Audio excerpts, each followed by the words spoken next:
Grace, ano na ang sitwasyon sa mga lugar na apektado ng Typhoon Inday sa Cagayan at Batanes?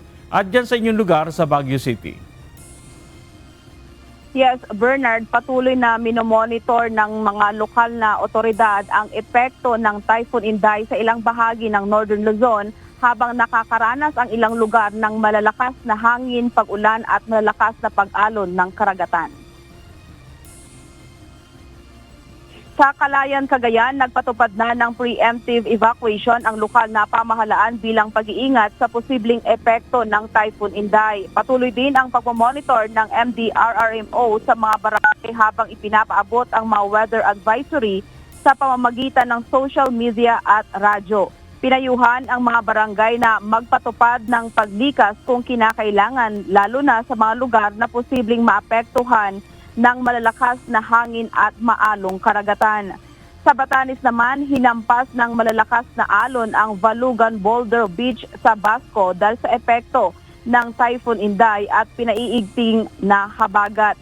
Abala naman ang mga tauhan ng Bureau of Fire Protection sa Uyogan Fire Station sa paglalagay ng mga sako-sakong buhangin sa mga bubungan ng bahay upang dagdagan ang bigat at maiwasang tangayin ng malalakas na hangin dahil sa bagyo.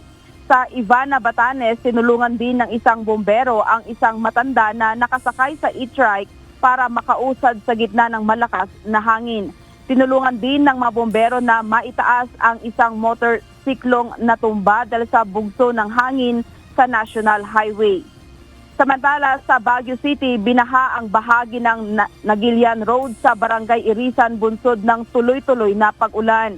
Isang motorcycle rider ang nabagsakan ng sanga ng puno habang bumabiyahe sa Governor Park Road sa tapat ng Baguio City National High School bandang alas 11:50 ng umaga. Sa Marcos Highway sa Tuba Benguet, bumaba naman ang visibility dahil sa makapal na hamog at pag-ulan kaya pinag-iingat ang mga motorista. Bernard, patuloy namang pinapalalahanan ang publiko na manatiling nakatutok sa mga abiso ng mga otoridad at iwasan ang pagpunta sa mga mapanganib na lugar habang masama ang panahon. Yan muna ang balita mula dito sa Baguio City. Balik sa iyo, Bernard. Maraming salamat, Grace Doctelero, live mula sa Baguio City.